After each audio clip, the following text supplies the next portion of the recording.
శ్రీ లక్ష్మీదేవి అవతార కథ. అసలు లక్ష్మీదేవి అంటే ఐశ్వర్యం, శుభం, సౌభాగ్యం, శాంతి అన్నింటికీ దేవత. ఆమె విష్ణుమూర్తి పరమ ప్రేమితురాలు. ఆమె అవతారం ఎలా వచ్చిందో తెలుసుకున్నాం. పూర్వం సముద్ర మదనం జరిగింది. అది దేవతలు మరియు రాక్షసులు కలిసి పాల సముద్రాన్ని మదించినప్పుడు దేవతలు శక్తిలేని స్థితిలో ఉండగా వారికి అమృతం కావాలి అనిపించింది.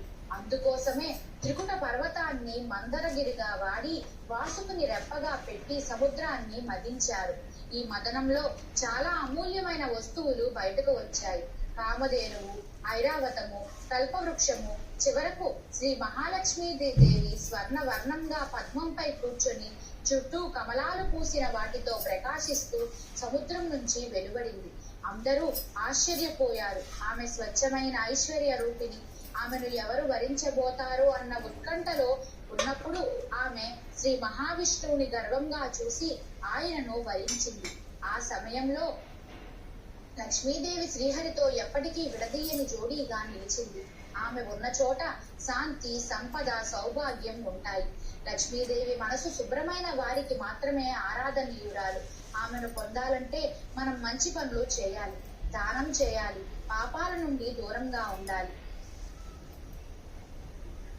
లక్ష్మీదేవి అనగా లక్ష్యం కలిగిన వారు. అర్థం, ధనము, ఐశ్వర్యము, సౌభాగ్యము, శాంతి, విజయం మరియు సంపదలకే దేవత.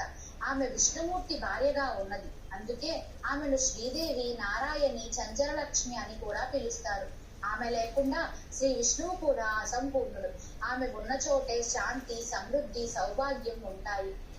లక్ష్మీదేవి సముద్ర తటంగా పుట్టిందని పురాణాల్లో చెబుతారు. సముద్ర మదనం సమయంలో చివరగా అందరినీ అబ్బురపరిచేలా బంగారు వర్ణంతో కమలంపై కూర్చున్న లక్ష్మీదేవి బయటపడ్డారు. ఆమె చూసిన వెంటనే త్రిలోకమంతా ప్రకాశించాయి. ఆమె తన కమల నేత్రాలతో మహావిష్ణువుని చూసి ఆయనను వరించింది. అప్పటి నుండి ఆమె విష్ణుపత్నిగా పూజింపబడుతుంది. లక్ష్మీదేవిని శుభ్రతతో, ప్రేమతో పూజించి శుక్రవారం లక్ష్మీదేవి వ్రతం చేస్తే శ్రేయస్సు కలుగుతుంది. కోటి మందిలో కోటిలా ఉన్నవారు ఆమెకు నిష్కల్మషంగా భక్తి చేసేవారు. ఆమె నిష్ఠలతో ఉండే వ్యక్తుల వద్ద ధనం, సంతోషం, శాంతి నిలిచేలా చేస్తుంది.